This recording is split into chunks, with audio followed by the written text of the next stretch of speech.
On sent monter l'angoisse dans les chaumières et l'agacement aussi, bien sûr. Les courbes Covid grimpent dru en Suisse et toujours pas de message clair du Conseil fédéral. Va-t-on pouvoir courir à l'escalade, passer Noël tous ensemble? Qu'est-ce qui va bien pouvoir encore nous tomber sur le coin du visage dans les semaines à venir? Eh bien, on ne sait pas. Et c'est normal, nous dit-on, on ne peut pas anticiper, on doit s'adapter. C'est une nouvelle situation de crise. Mais nouvelle en quoi, pour de vrai? Quoi de neuf, docteur, depuis 2 ans qu'on vit au rythme des marées du Covid, qui va, qui vient, au gré des températures et des retours de vacances? 2 ans qu'on nous dit régulièrement « tout va mieux, détendez-vous » et puis « ah mais non, tout va mal » et bam, quelques mesures restrictives. Mais comprenez, c'est comme ça qu'on gère une crise, mon bon ami. Mais est-ce que, mon bon ami, après 2 ans, on peut encore appeler ça une crise? Et combien de temps va-t-on continuer à naviguer à vue dans un flou qui alimente si bien la défiance envers les politiques et la médecine? Comment, et c'est un problème démocratique urgentissime, redonner confiance aux citoyens? Et tout simplement, pourrons-nous skier à Noël? Eh bien, on en débat ce soir dans Le Point, avant de ne pas retrouver en fin d'émission le point de vue d'Alexandre Kominek, absent cette semaine pour cause de Covid. Bienvenue à vous toutes et tous sur l'Aimant Bleu.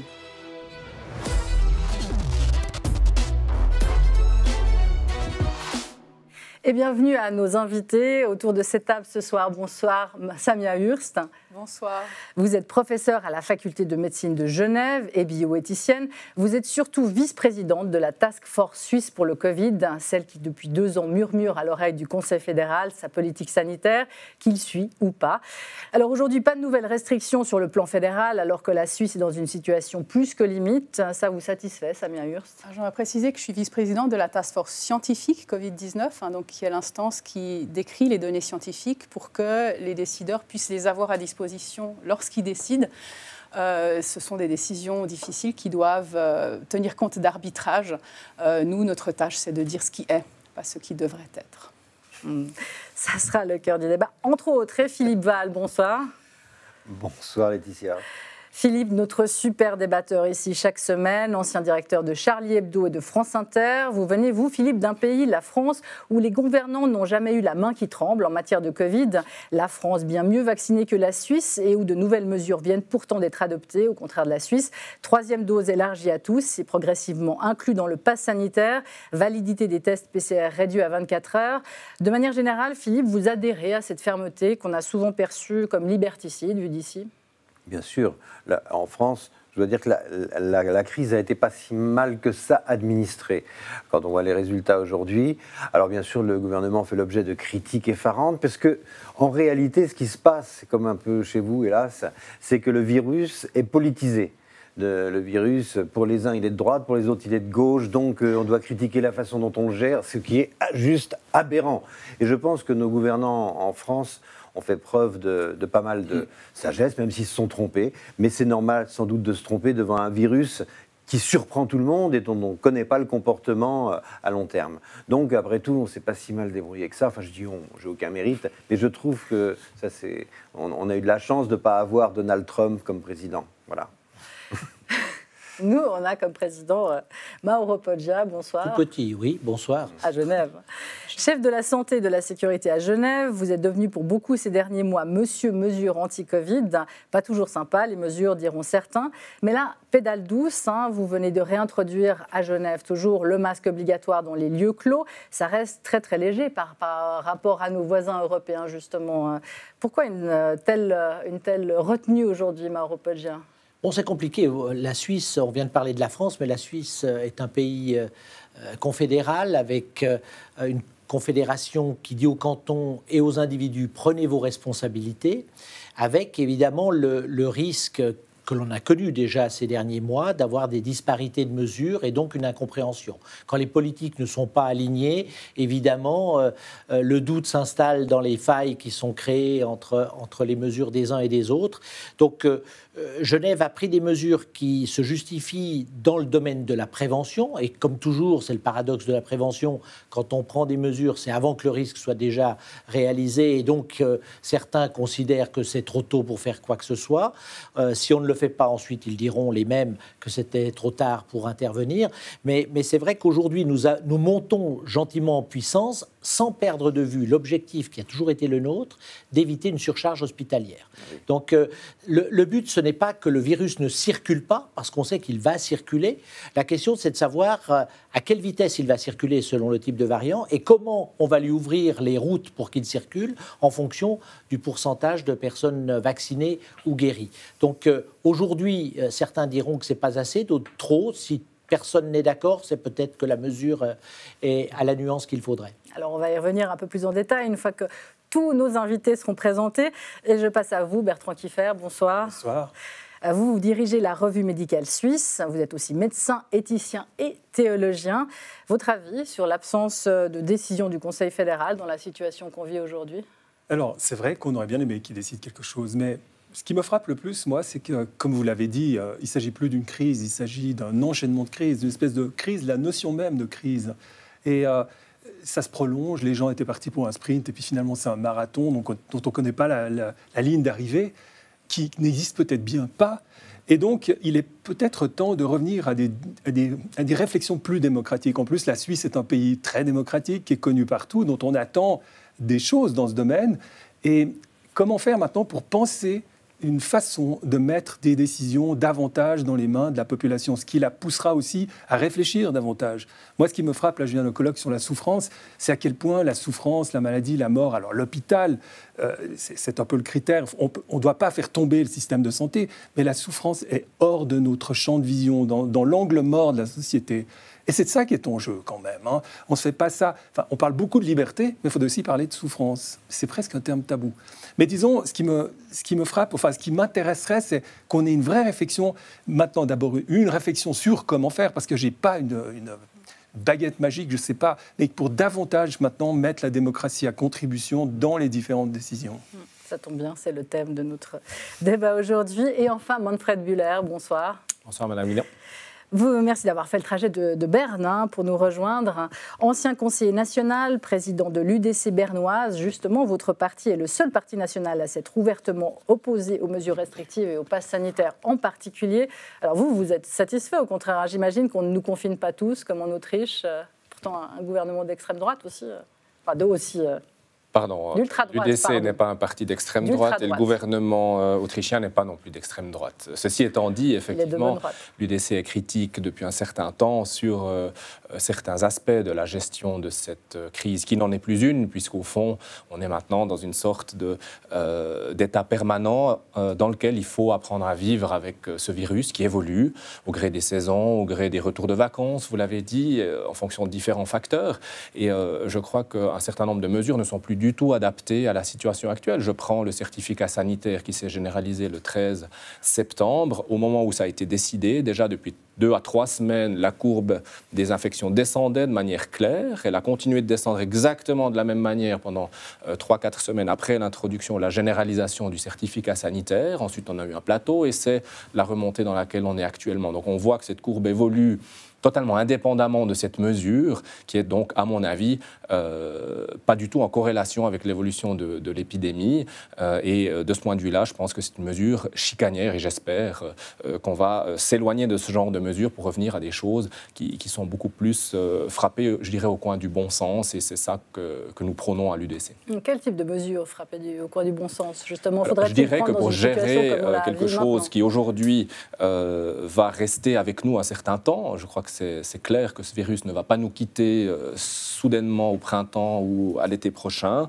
Il faut que l'on sache finalement protéger les groupes à risque, ça veut dire les personnes, on va schématiser un tout petit peu au-delà de 50 ans, je pense que c'est là que les risques sont les plus élevés, les personnes fragiles, ces personnes-là évidemment doivent être vaccinées si elles le souhaitent et aussi peut-être avoir des doses de rappel de vaccins. Je ne sais pas si une 3e sera suffisante, est-ce qu'il en faudra une 4e ou une 5e, ça les spécialistes nous le diront, mais qu'on laisse finalement ensuite les personnes qui ne sont pas tellement concernées par des formes graves vivre le plus normalement possible en assumant le risque qu'elles prennent. prennent. Je sais que des gens aussi de moins de 50 ans peuvent avoir une forme grave très ponctuellement, peuvent avoir un Covid long qui n'est pas du tout agréable, j'en conviens, mais ce sont des situations ponctuelles qui ne doivent pas paralyser la société dans des mesures pour protéger tout le monde, comme s'il fallait ne plus avoir un seul cas. Ça, je crois que c'est totalement excessif.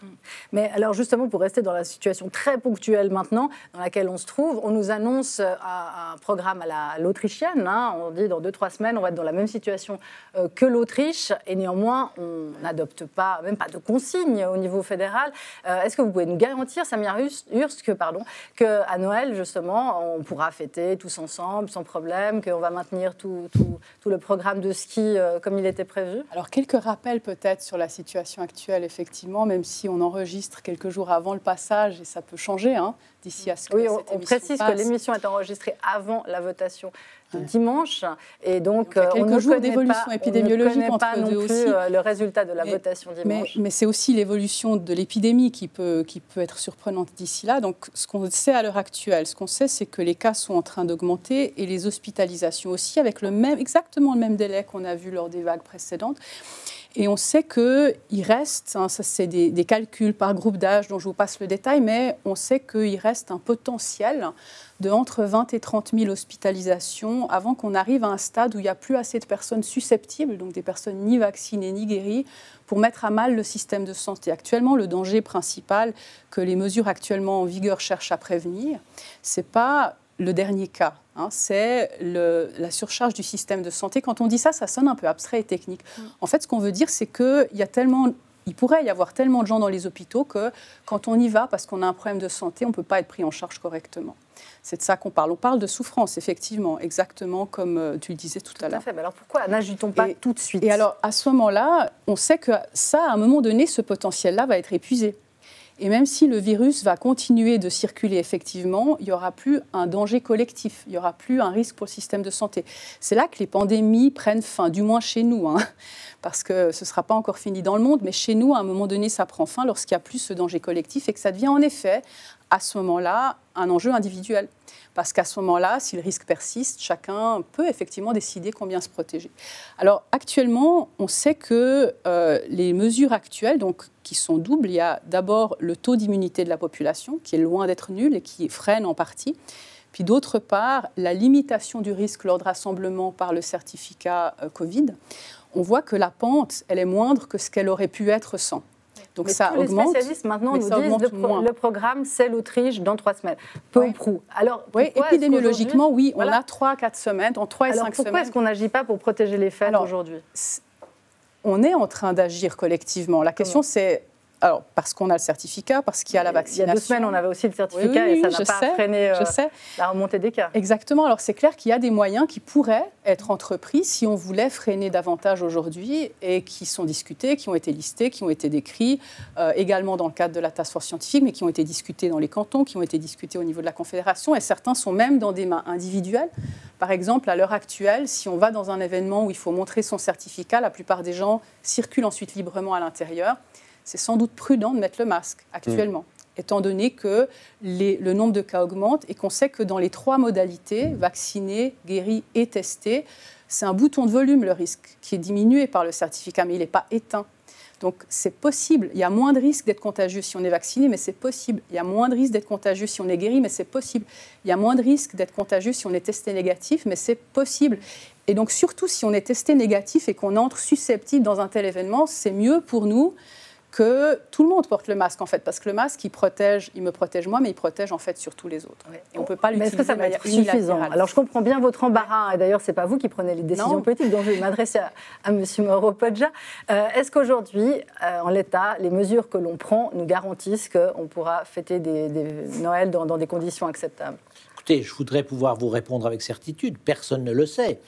Il n'y a que les malhonnêtes qui vous répondront. Mais on a quand même des données. On a des données pour anticiper, on a des projections qui sont sur la table. Le but, c'est pas Noël en tant que tel. Le but, c'est évidemment de faire en sorte que la circulation du virus soit retenue le plus possible pour que cette immunité collective à laquelle on vise se crée progressivement, mais dans un temps suffisamment long. Le but, ce n'est pas forcément qu'il n'y ait pas de vague, mais d'écraser suffisamment la vague pour que, au lieu que ce soit un pic avec les conséquences sur l'hospitalisation, ce soit finalement une petite bosse étalée sur de nombreux mois. Peut-être avec le même nombre, et certainement le même nombre de personnes. Vous avez entendu le ministre allemand qui disait de manière un peu cynique, mais claire, à la fin de l'hiver, les gens seront vaccinés, morts ou guéris. Peut-être il y aura très peu de morts et beaucoup de guéris, c'est ce que tout le monde espère. Beaucoup de vaccinés. Et beaucoup de vaccinés, même si aujourd'hui on se rend compte qu'il y a une résistance très forte. Et personnellement, je ne sais plus quoi faire pour essayer de convaincre non pas les hésitants, parce qu'ils n'hésitent même plus. Il y en a sans doute convaincus. Il y en a sans doute encore. Il y en a encore sans doute, mais faut-il aller avec le vaccin à la porte de leur appartement pour éviter qu'ils fassent quelques pas inutiles? Je pense qu'on peut se poser la question. Pour répondre peut-être au discours UDC que l'on a entendu, qui dit finalement le pass ne sert à rien, la preuve, les choses évoluent, la même chose. Il faut bien comprendre que la force de notre démocratie suisse, c'est le compromis. Mais c'est aussi sa faiblesse. Parce que ce qu'on a fait, mais qu'on a fait aussi ailleurs, parce qu'on comprend bien qu'à un moment donné, il a fallu gérer entre l'efficacité médicale et le supportable socialement parlant, on a assimilé, et on continue à assimiler, le test à la vaccination. Or, le test n'est pas une protection. Au mieux, cela protège les autres pendant un délai qui dépend évidemment de ce qu'on va faire entre le moment où on fait le test et le moment où on se mélange aux autres, alors que la vaccination, c'est une protection pour soi, qui n'est pas absolue bien sûr, mais qui réduit de 100% de risque à 10-15% de risque, qui n'est pas rien. Au moment où sera diffusée l'émission, la votation, on aura voté sur le pass sanitaire, donc ça ne sert à rien de refaire tout mais ce que je veux dire par là, peu importe, même si ce que je souhaite, le certificat Covid est confirmé comme ayant une base légale, parce que l'alternative, c'est évidemment la fermeture de certains secteurs économiques, ce que personne ne veut, il restera toujours le problème. Doit-on assimiler le test à la vaccination, à la guérison? Et là, je n'entends pas le discours de l'UDC dire, si vous voulez être efficace, eh bien, il faut sortir le test du certificat Covid, parce que les gens qui sont seulement testés ne protègent ni eux-mêmes, ni les autres. J'aimerais quand même répondre à ça. Alors, je vous laisse tout de suite la parole, mais c'est vrai que vous n'avez répondu ni l'un ni l'autre à ma question qui consiste à savoir, est-ce que réellement on va pouvoir protéger, c'est une boutade Noël, parce que l'essentiel c'est quand même de protéger nos hôpitaux et d'empêcher qu'il y ait le plus de morts possible. Mais est-ce qu'aujourd'hui on prend réellement les bonnes décisions? Est-ce qu'on est assez proactif avec notre politique pour empêcher la seule une catastrophe? décision efficace véritablement, ce serait d'imposer des règles plus strictes aux personnes non vaccinées, non guéries, en les empêchant de circuler. Est-ce qu'on est prêt à cela? Est-ce qu'on est prêt à ces conséquences? Il faudrait le décider maintenant, et vous verriez qu'à Noël, les choses iraient bien. Pour autant encore que les portes de la Suisse ne sont pas ouvertes. Je vais juste laisser répondre M. Buller, justement, à M. Poggia. Vaccination obligatoire. Je n'accepte pas cette idée de vouloir prendre un système à l'autrichienne, le fameux système 2G. Ça veut dire les droits sont finalement ouverts et garantis aux personnes soit guéries, soit vaccinées. Et puis les personnes testées ne peuvent plus du tout participer d'une manière réelle à la vie sociale. Je crois au contraire qu'on ne voit plus une certaine réalité aujourd'hui. C'est de dire que les personnes vaccinées, qui font aussi aujourd'hui une partie des gens qui sont hospitalisés, qui sont contaminés, transmettent aussi le virus. Alors moins, évidemment, mais avec la cohorte de gens vaccinés aujourd'hui, c'est très bien qu'ils soient nombreuses. Mais même si on est à moitié ou à 40 ou à 80% moins transmetteurs du virus, avec la masse de gens aujourd'hui vaccinés qui transmettent quand même le virus, je pense que la petite frange qui aujourd'hui n'est plus vaccinée, mais qui est testée et qui a un comportement responsable en se testant, n'est pas plus dangereuse que le reste de la population pour transmettre le virus. Ça, je n'accepte pas cette idée de stigmatiser les personnes qui choisissent d'être responsables. Monsieur Buller, si on doit choisir une mesure, parce qu'admettons que nos hôpitaux soient engorgés, qu'il n'y ait pas de passe vaccinal, pas d'obligation vaccinale non plus, ou pas de passe vaccinal et pas de passe sanitaire, pardon, et pas d'obligation vaccinale, c'est quoi la mesure qu'on met C'est un tri selon quels critères? Comment est-ce qu'on va régler cette situation? Je pense que s'il s'agit de protéger nos hôpitaux, effectivement, du moment que les groupes à risque sont largement vaccinés, je crois qu'aujourd'hui, on a quand même une différence entre l'évolution des hospitalisations qui va moins vite qu'au moment où on n'avait pas du tout de vaccin, par exemple, l'automne passé. Là, vous me corrigerez si je me trompe. On a quand même une évolution des hospitalisations qui est nettement moins rapide.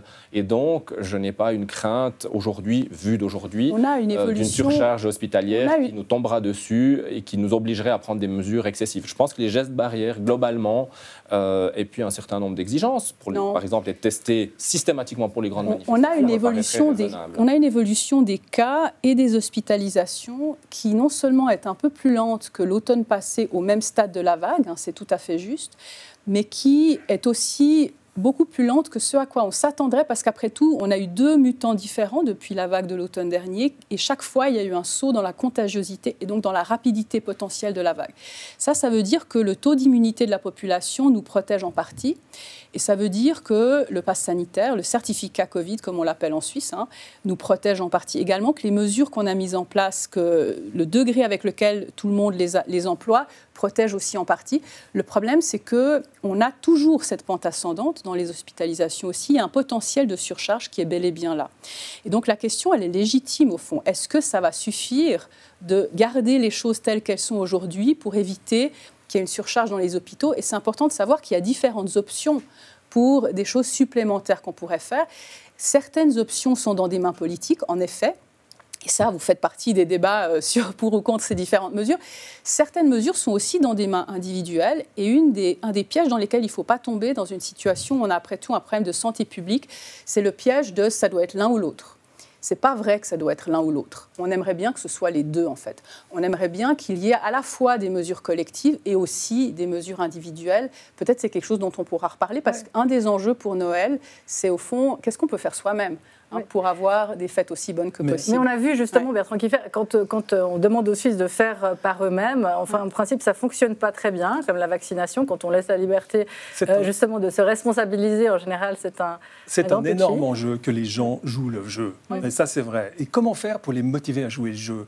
Et c'est pour ça que je dis que ce serait vraiment important d'aller vers des discussions qui entrent un peu dans les réticences et dans le système démocratique. Je pense que ça passerait, par exemple, par une discussion de scénario. Moi, ça m'intéresserait d'avoir vraiment la description des propositions de l'UDC pour gérer ce qui arrive maintenant, pour gérer un éventuel nouveau variant encore plus contagieux, encore plus dangereux, peut-être qui touche les enfants, etc. Mais avoir des scénarios qu'on discute avec l'ensemble de ce qui peut se passer. Et d'ailleurs, on peut même discuter. La science est assez claire sur certains trucs, sur d'autres mesures, on en sait un peu moins. Mais voilà. Et puis après, la question de si le virus augmente chez nous et qu'on ne fait rien et qu'on n'a plus de passe et tout, on ne pourra plus, nous, aller à l'étranger. Les étrangers ne pourront plus venir chez nous parce que ça sera interdit par leur pays. Enfin, toutes les conséquences en cascade, aussi sur l'économie, sur les différentes choses. Je pense qu'il y a tellement de choses en jeu que ça devient extrêmement flou et qu'il peut y avoir...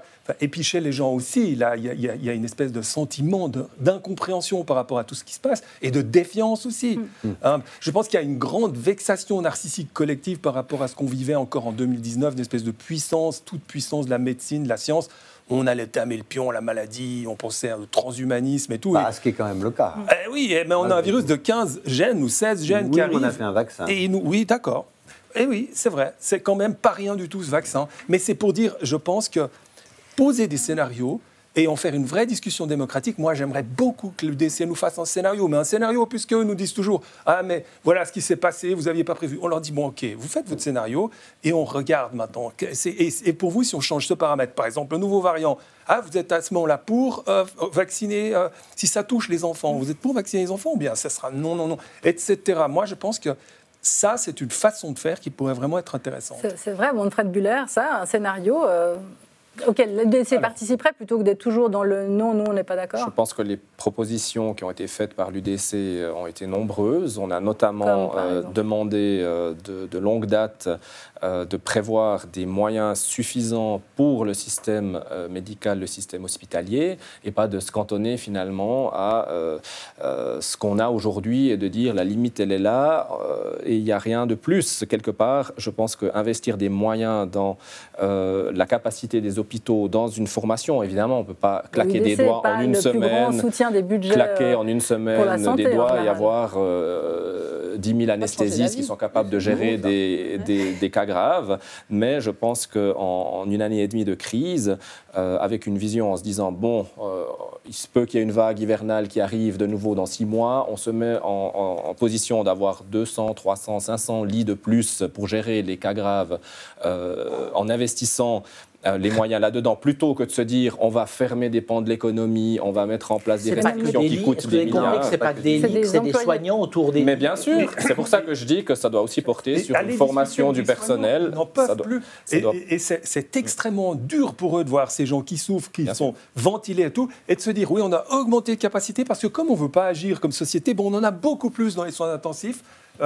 Parce que c'est comme ça qu'on gère, on fait plus de prévention, on gère. Ça, c'est vraiment... Ça les désespère. D'ailleurs, il y en a qui partent parce que ça devient très dur à gérer. Ce qui est quand même, dingue, c'est de voir comment on débat politiquement de cette affaire qui, à la base, n'est absolument pas politique. C'est les hasards de la nature qui ont mis le virus en circulation. Les hasards de la nature, peut-être aidés par de l'incompétence ou de la négligence humaine. Bon, mais par exemple, l'histoire du pass sanitaire en France, ça a eu une vertu. D'abord, les gens ont pu circuler librement, sauf évidemment ceux qui n'ont pas droit au pass sanitaire, mais qui se sont marginalisés eux-mêmes, volontairement.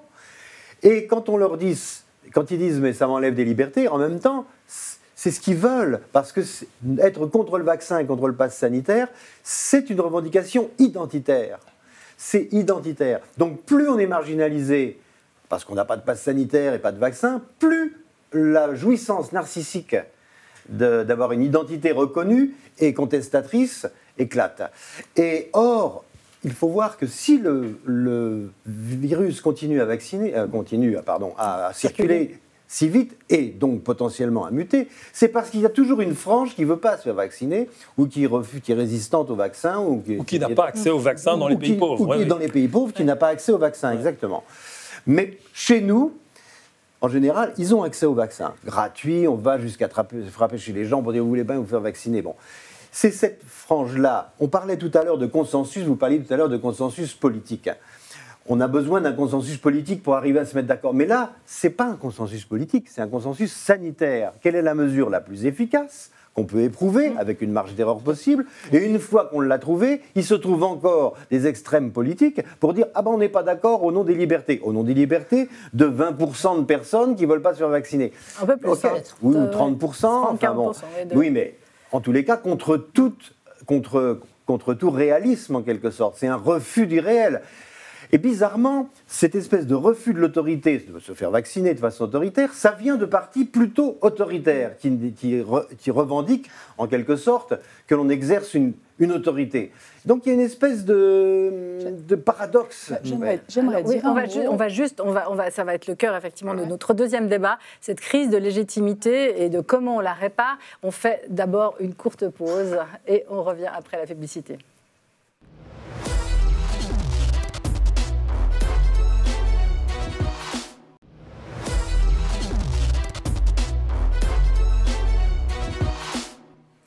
Le point de retour, le Covid et la politique sanitaire entre incertitude et perte de confiance. On continue d'en débattre.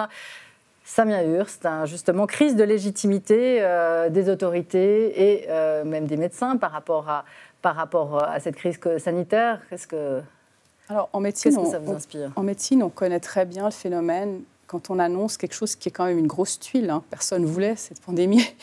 Eh bien, c'est difficile de l'accepter. Il y a un moment de sidération, il y a des moments de colère, c'est des réactions entièrement normales. Et quand on parle à l'échelle d'une population entière, on est tous désynchronisés là-dedans. Donc, effectivement, il y aura des difficultés à capter ce qui se passe, qui sont entièrement légitimes. Il ne faut absolument pas s'en vouloir si on a du mal à capter ce qui se passe. Et ça, c'est quelque chose qui, dans un entretien clinique, est géré parce qu'on discute, parce qu'on écoute, parce qu'on peut parler, parce qu'on peut s'ajuster à chacun. Lorsqu'on est tous ensemble dans le même bateau, c'est normal qu'on soit désynchronisé dans la compréhension de ce qui se passe et dans la compréhension de ce qu'on devrait faire. Mais j'aimerais quand même dire un mot pour rassurer les gens qui jouent le jeu dans le sens où ils prennent les mesures de précaution, ils se font vacciner, où ils font tout ce qu'ils peuvent, en d'autres termes, pour protéger les autres. En fait, une chose importante à se rappeler, c'est que c'est quand même une part très substantielle de la population. Et il faut aussi se rappeler qu'il n'y a pas besoin que tout le monde le fasse pour que ce soit utile. C'est très important parce qu'il y a des gens qui pensent que si les autres ne le font pas, alors à quoi bon? C'est faux, ça sert à quelque chose. En fait, la contribution de chaque personne sert à quelque chose. Puis j'aimerais aussi dire un mot pour rassurer les gens qui ne veulent pas se faire vacciner. C'est que d'abord, ce n'est pas la seule façon de protéger les autres. Il y a d'autres moyens aussi de protéger les autres en limitant ses contacts, en restant à distance, en aérant les locaux, oui, aussi en se désinfectant les mains, même si on sait maintenant que le virus est principalement transmis par l'air. Et ça, c'est des mesures qui seraient prudentes que tout le monde prenne maintenant que les cas augmentent, maintenant que le froid n'est pas dans notre camp, maintenant qu'on attend la 3e dose si on est d'accord de se faire vacciner. Ce serait bien que tout le monde cumule les moyens de protéger les autres. L'autre point important pour rassurer les gens qui ne veulent pas se faire vacciner, c'est qu'on doit se rappeler, c'est une décision collective en Suisse, que c'est autorisé de ne pas se faire vacciner. Et donc, il faut qu'on assume collectivement la gestion, le fait de traverser une pandémie avec des gens vaccinés et des gens pas vaccinés. Ça fait partie de la donnée sociale de la situation. Est-ce que ça serait possible, justement, d'en arriver à la vaccination obligatoire en Autriche? En Suisse, je pense que non, honnêtement. Alors déjà, ça nécessiterait un changement légal, parce que la loi sur les épidémies autorise l'État à décider d'une obligation vaccinale pour certaines populations seulement. Des gens plus à risque de mourir, des gens plus à risque d'attraper la maladie et les gens plus à risque de la transmettre. Mais il n'y a pas une possibilité légale de faire une obligation vaccinale pour tout le monde. Même avant que la loi sur les épidémies entre en vigueur, il n'y avait quasiment pas de vaccins obligatoires en Suisse. Il y en avait 1 ou 2 dans quelques cantons. Il se trouve qu'il y en avait un à Genève. C'est intéressant de noter que c'était une obligation où si les gens n'obtempéraient pas, en fait, il n'y avait pas de punition. C'était une obligation symbolique, en fait, qui opérait, mais il n'y avait pas de punition à la clé. Cela dit, si je dois parier, mais alors ça, c'est pas un énoncé scientifique que je vous dis là, parce qu'on n'a pas d'études scientifiques qui puissent nous permettre de l'affirmer. Si je devais parier du résultat d'une votation sur une obligation vaccinale contre le Covid-19, et même si on faisait quelque chose d'absolument pas démocratique, qui consisterait à faire voter que les personnes qui ont été d'accord de se faire vacciner, je pense que la réponse serait quand même non. Mais c'est un pari à ce stade. Ouais. Et justement, effectivement, cette partie, vous disiez les uns les autres, c'est une partie congrue, mais c'est une partie assez importante, jusqu'à 40%, peut-être plus, selon le résultat dimanche de la population suisse. C'est à peu près les mêmes chiffres qu'en France, d'ailleurs. Toute cette population qui n'est pas que des complotistes, qui est une grande part de résistance. Comment est-ce qu'on explique, Bertrand Kiefer, cette défiance et cette résistance d'une part de plus en plus importante de nos concitoyens? Alors, c'est quelque chose d'extrêmement complexe d'écrire ça. On le voit dans un peu tous les pays développés. Et puis, c'est un amalgame qui ne touche pas que cette affaire de Covid. C'est beaucoup plus large dans la défiance vis-à-vis des institutions. Il y a vraiment une crise, on pourrait dire, dans la démocratie et plus largement, presque dans la civilisation. Il y a une espèce de révolte des gens assez mal structurée et qui va d'ailleurs, on voit bien dans les anti-mesures, dans tous ces groupes, ça va de l'extrême droite à l'extrême gauche. Et ça va de gens, de catholiques conservateurs qui sont pour l'ordre absolu, jusqu'à des libertariens qui sont pour l'anarchie pratiquement. Mais aussi des centristes. Il y a aussi des gens et puis après, il y a qui en ont marre. Il y a ceux qui doutent vraiment de la science, ceux qui doutent de la science, mais qui ont rarement d'ailleurs une vraie conception de la science. On doit dire, on a vraiment un manque de culture scientifique. La science joue un rôle immense dans notre époque, sans que les gens aient vraiment une compréhension de la science, dans ses limites aussi, dans les doutes qu'elle a, dans sa façon de s'établir, etc. Il y a une très grande pauvreté du savoir dans ce domaine. D'ailleurs, on voit d'ailleurs très souvent à la télévision des gens interviewés, micro-trottoirs, qui contestent le vaccin ARN messager. Si vous leur demandez où est le radius et le cubitus dans le corps, ils ne savent rien. Non, mais on voit là, on voit des confusions. Mais il y a une défiance vis-à-vis de la science. Mais la défiance globale, vraiment, dans la population, et la difficulté qu'il y a à exprimer cette défiance et à la verbaliser et à l'adresser à quelqu'un ou à quelque chose. Parce qu'il y a quand même, encore une fois, une crise du système. On pourrait dire une crise du capitalisme, une crise du modèle de société. Et certainement qu'une grande partie aussi s'exprime là-dedans. Oui, il y a quelque chose de très important là qui est vraiment une des leçons qu'il faudra que toutes nos sociétés tirent. Et ce n'est pas uniquement dans les pays riches d'ailleurs, c'est un peu dans le monde entier. Dans pays après pays après pays, là où ça a été étudié sociologiquement, on constate que parmi les personnes qui se défient, alors il y a plusieurs catégories effectivement, il y a des gens qui simplement veulent plus de la pandémie, qui pensent qu'en disant non, ils disent non au virus. Évidemment, ça ne marche pas comme ça, mais on peut comprendre cette attitude. Mais ce n'est pas ceux-là qui sont les plus intéressants. Les plus intéressants, c'est les gens qui font partie de groupes qui ont, vis-à-vis desquels lesquels leurs autorités ont, on va dire, un petit casier judiciaire. C'est-à-dire des gens qui ont de bonnes raisons, peut-être dans leur passé, de penser que les autorités de leur pays ne roulent pas nécessairement pour eux, que ce n'est pas nécessairement dans leur intérêt que les décisions sont prises. Brésil, Russie... Oui, sauf qu'au Brésil, la population est plutôt en faveur des mesures et le président pas. Alors tout à fait, mais je ne veux pas dire que c'est général, mais je veux dire qu'il y a des personnes qui sont comme ça dans beaucoup de pays et qui doivent être entendues. C'est-à-dire que les situations dans lesquelles des gens auraient de bonnes raisons de manquer de confiance, pas envers le vaccin ARN, c'est juste un prétexte dans ce cas-là, mais envers les décisions de leurs autorités, c'est quelque chose qui doit être entendu et c'est peut-être aussi un moyen qui existe maintenant en refusant de se vacciner, justement d'être entendu parce qu'il y a un intérêt collectif tellement évident, parce que notre interdépendance devient très visible dans une pandémie, alors qu'elle existe tout le temps, mais peut-être de manière qui donne moins d'emprise à des gens qui devraient aussi en avoir, surtout dans une démocratie, on est censé pouvoir tous être entendus. Moi, j'en viens à me demander, quand j'entends des personnes qui disent « mais si c'était obligatoire, je le ferais ». Donc, la question qui se pose, est-ce que finalement notre démocratie, qui a laissé cette liberté de choix, n'a-t-elle pas finalement affaibli sa propre position? Parce que les gens nous disent « mais si vous étiez convaincus que ce vaccin était efficace et sans conséquences pour la santé, vous le rendriez obligatoire et vous assumeriez les conséquences, le cas échéant s'il y en a, des effets secondaires de ce vaccin. » Donc le fait d'avoir finalement donné cette liberté à l'individu en prédominance sur l'État se retourne contre l'État et ça devient une faiblesse du discours de l'État.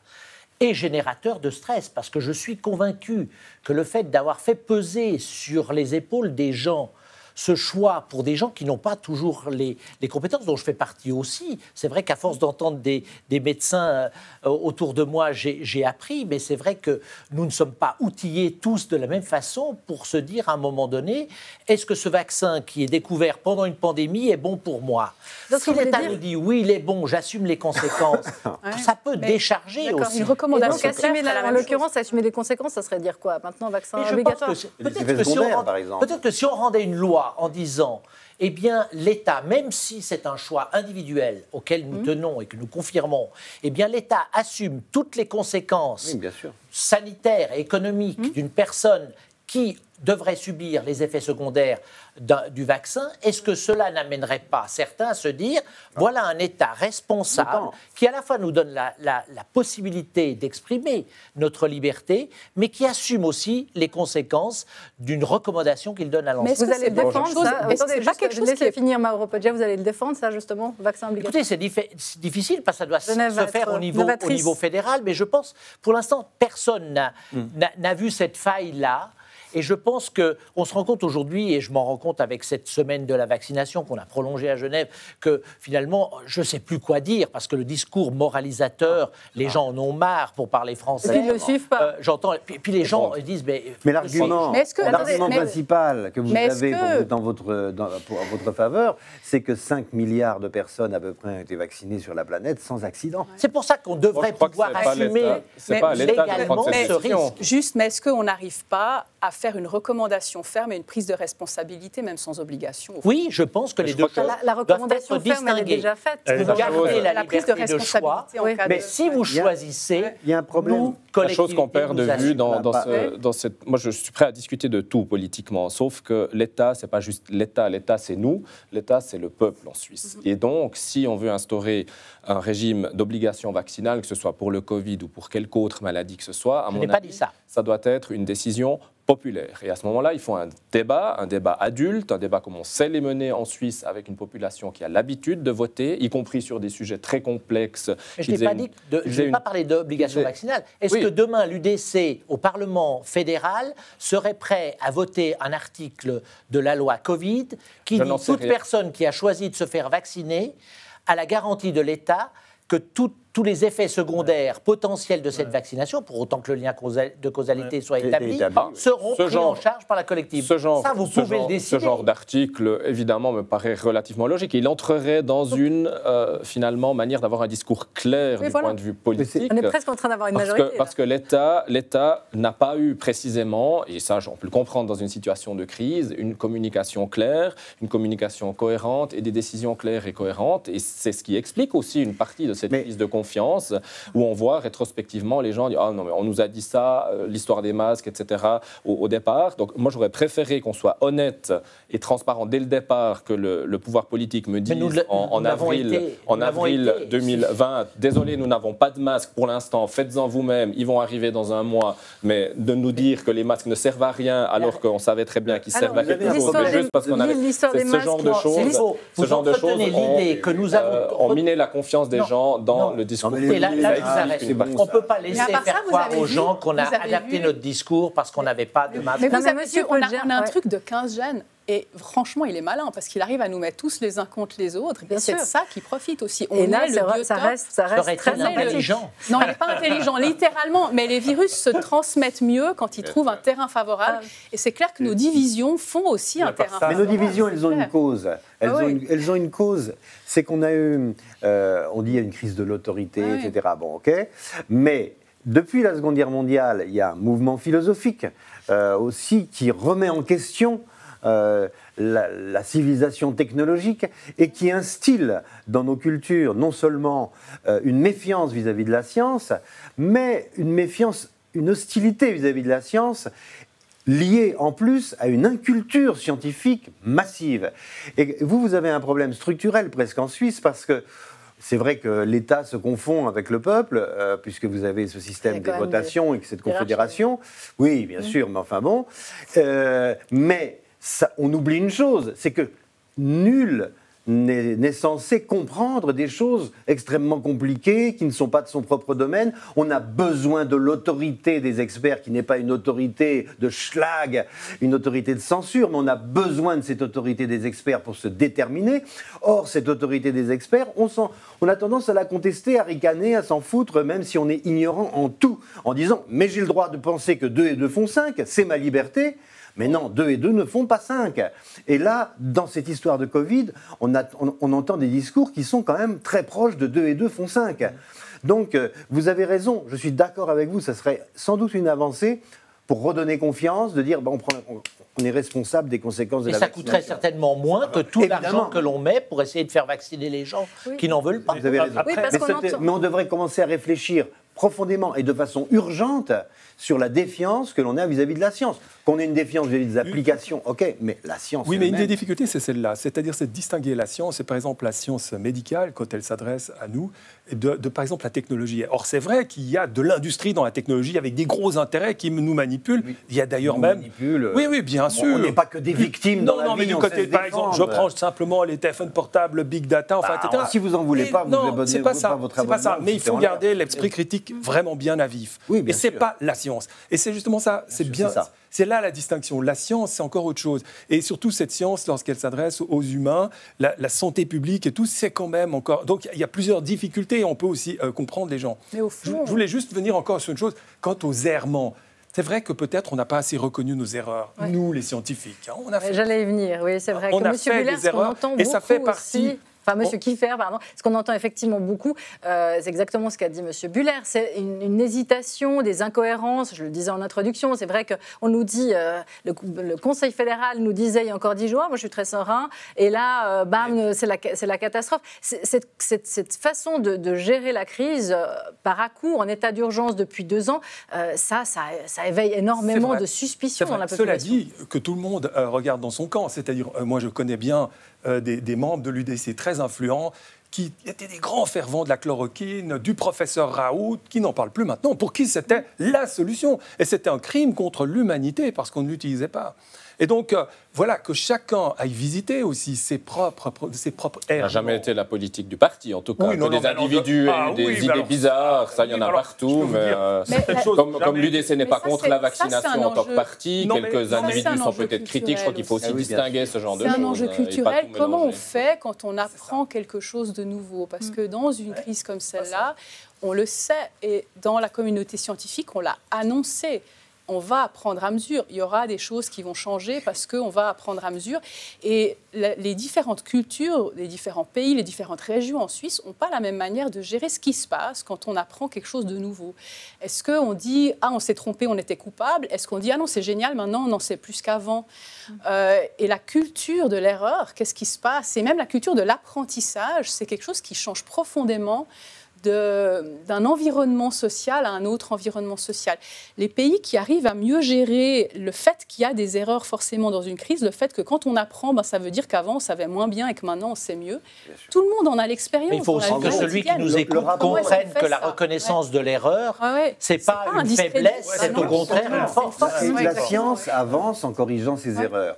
La vérité scientifique. Beaucoup de médecins extrêmement dogmatiques, et il y en a toujours encore qui continuent moins. Là, avec le Covid, il y en a plus qui beaucoup. Sont un peu pris pour des politiques. Oui. Et d'ailleurs, mais la vérité scientifique est une vérité relative, provisoire. Ouais. Mais si les gens avaient un minimum de culture scientifique à l'école, ils sauraient que cette vérité est une vérité provisoire. Mais ce n'est pas du tout un défaut, c'est comme ça. Mais cette vérité provisoire, elle permet de guérir des cancers, de traverser l'Atlantique en 4 heures, de venir de Paris en 3... Bon, etc. D'être plus heureux, d'avoir plus de temps libre, d'être en meilleure santé. Ce sont des vérités provisoires. C'est vrai qu'on corrige des erreurs sans cesse, mais ce n'est pas parce qu'il y a des erreurs que ça doit discréditer l'autorité du savoir. Enfin, dans la situation d'une crise sanitaire, en fait, on a le nez sur une question qu'on devrait se poser de manière plus générale face aux technologies en général. C'est au fond, on veut avoir quoi ? Et si on doit faire un sacrifice pour l'avoir, c'est quoi qu'on est d'accord de sacrifier ? C'est ça la question maintenant. Au fond, on veut sauver... À quel point est-ce qu'on veut sauver les hôpitaux ? À quel point est-ce qu'on veut sauver les vies des patients qui auront besoin des hôpitaux ? Et qu'est-ce qu'on est prêt à faire ? Qu'est-ce qu'on est prêt à accepter comme restriction dans nos vies quotidiennes pour pouvoir faire ça ?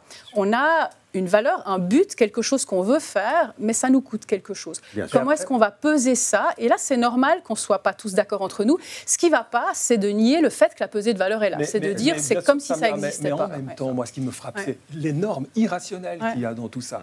C'est par exemple l'investissement de type religieux dans des substances comme la chloroquine. C'était vraiment une... Mais ça fait tellement du bien de se dire qu'il y a un truc qui marche et qui va tous nous sauver. C'est identitaire. Et de même le refus du vaccin. Il y a des gens, le vaccin, c'est vraiment un truc qui a tellement peu d'effets secondaires. Et ils seraient prêts à prendre des médicaments qui arrivent maintenant sur le marché en disant « Ah, mais c'est pas le vaccin ». Donc, alors moi, franchement, je me méfierais beaucoup plus parce qu'ils sont beaucoup moins testés. Vous savez que il y a des trucs tellement irrationnels. L'affaire n'est pas nouvelle. Oui. Au XVIIIe siècle, les populations étaient ravagées par la variole, y compris les aristocrates. La maison d'Autriche était décimée par la variole, et Louis XVI, qui venait d'être roi, a décidé de se faire vacciner en public parce qu'on commençait à expérimenter les vaccins, les gens avaient une frayeur noire, et l'Église, le clergé, était vent debout, précisément, vent debout contre la vaccination. Et Louis XVI, qui était entouré de prêtres assez traditionnalistes, si on peut dire, pour l'époque, a malgré tout décidé de se faire vacciner en public pour inciter à la vaccination. Donc l'histoire, le combat du vaccin, des gens qui ont une idée de la nature et pour qui le vaccin est une transgression des lois de la nature, c'est une vieille histoire.